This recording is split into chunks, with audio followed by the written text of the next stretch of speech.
Sex, porn, love addiction is all about self-soothing to manage your emotions. It got set up back in the childhood development years. It's just not about sex. It's not about porn. It's all about the repeated use has set up the physiology to crave those dopamine, serotonin, oxytocin, self-manufactured drugs in the body. It's impacting women, men, children aged 10 to 75 across all the age ranges, the sexes, the cultures, the professions.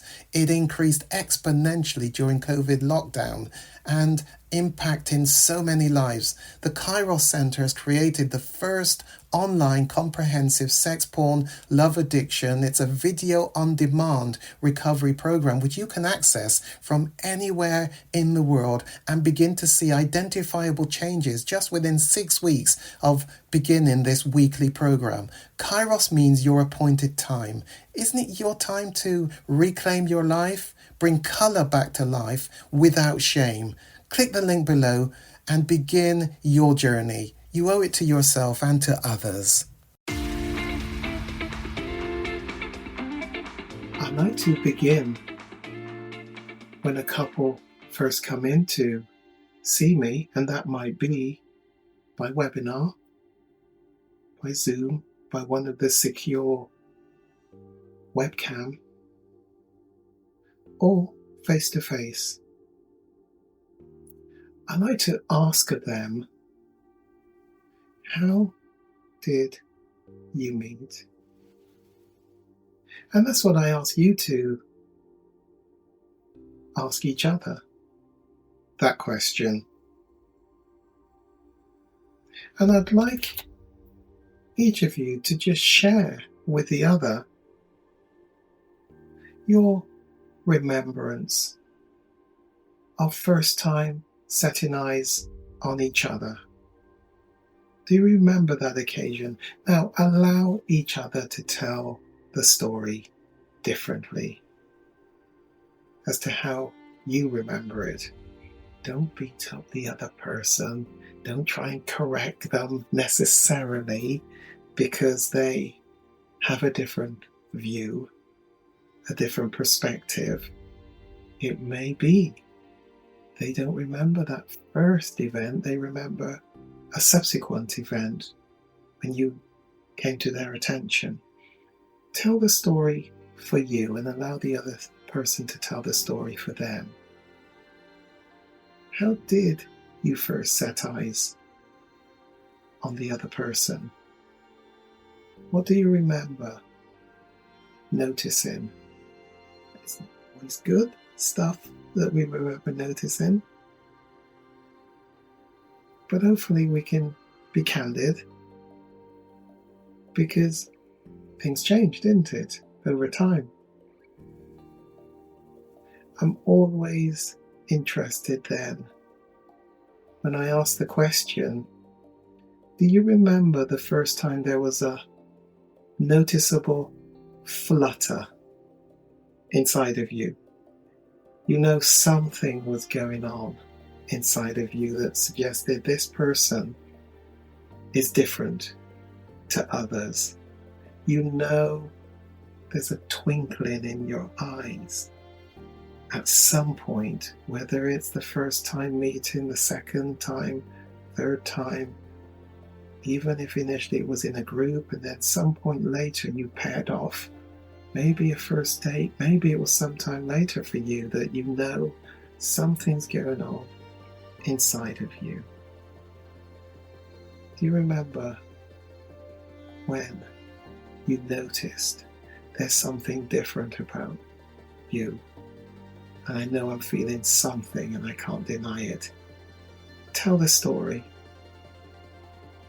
I'm going to get you just to pause here for a little bit and tell each other the story. Now, as you come back at this point, and it only really works if you did pause.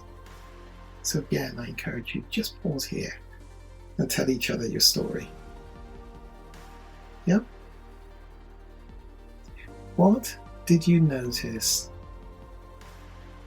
as the other person told the story of your first time setting eyes on you, on the other person. You see, that often gives me a lot of clues as to where the couple might be at. In the lowest of low conflict place in a coupled relationship, so often when they tell the story of first meeting the other, do you notice something of eyes lighting up, a wry smile, even if they're trying to hide the smile, the sense of joy as they tell the story, vibrancy? Did that happen for you two as you told each other a story? Did that happen for one less so the other? Don't be too critical. But it's often really interesting how in the midst of conflict we can tell the story in a sometimes quite a vibrant way that is noticeable. And likely that's really telling you the truth of what you feel for the other person. There will be times when a couple tell the story in a very, what should I say, a very matter of fact, without any real colour. And again, it may be that that is just a way of protecting themselves from showing any sense of elation when they met the other person.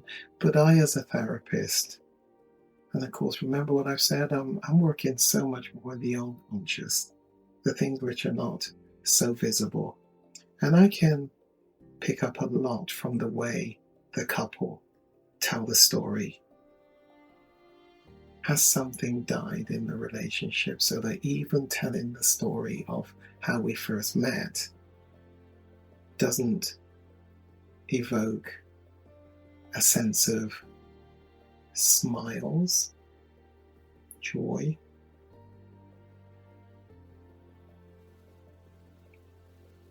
passion, other positive emotions, or not. Send me a message. It's time to get your relationship back onto a better footing for your future. Let's do some work without shame and bring colour back to life. Send the email, send the message to me, Gary McFarlane, at the Kairos Centre, and let's begin to reclaim your quality of life.